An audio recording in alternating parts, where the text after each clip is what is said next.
So, in this entry of reflections, I'm going to talk about how it is important to say no, especially as a new coach or as a coach or as someone who's,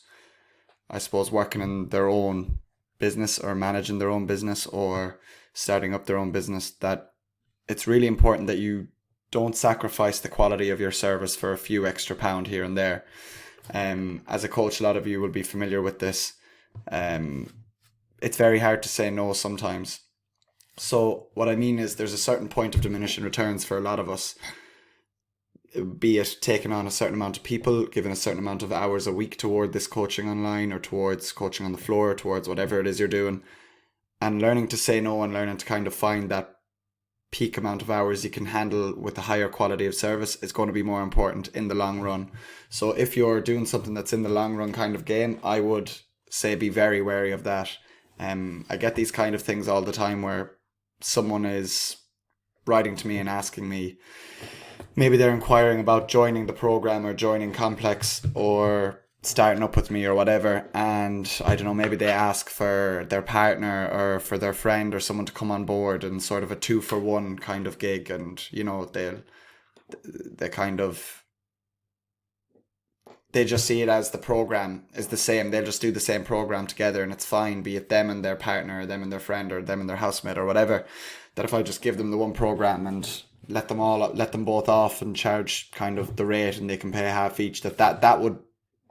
to them obviously that would make sense. But for me, that's going to limit my ability to get them individually closer to their goals. So if I have someone who, let's say, is asking about that and they're a male and they're 25 and they're a female, their partner's a female who's 22 and they're totally different body types, totally different weight, they're nothing alike, they have different training age, different training history, maybe he's well versed, she's not, vice versa.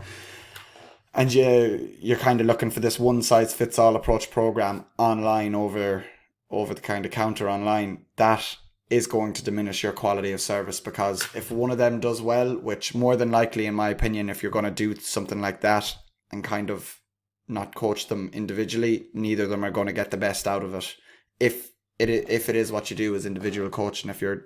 do a kind of a group coaching thing, that's fine, put your service towards that, that's all good. But for someone like me who, if I have 20 plus clients, all of their programs are different, all of them are individualized, all of them are specific to the days they can train, the times they can train, the equipment available,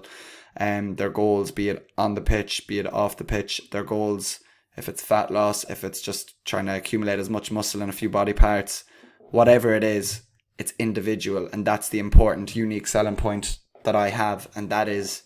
giving an individual programming and individual coaching. So if I'm to just take this quick money and think, well, this is going to be easy, I'll just throw them a program, maybe they won't get as good a coaching because obviously they're not paying for it individually, they'll just get the program and be on their merry way, I get a bit of cash, and they're all of a sudden everyone's happy. Down the line, that's going to diminish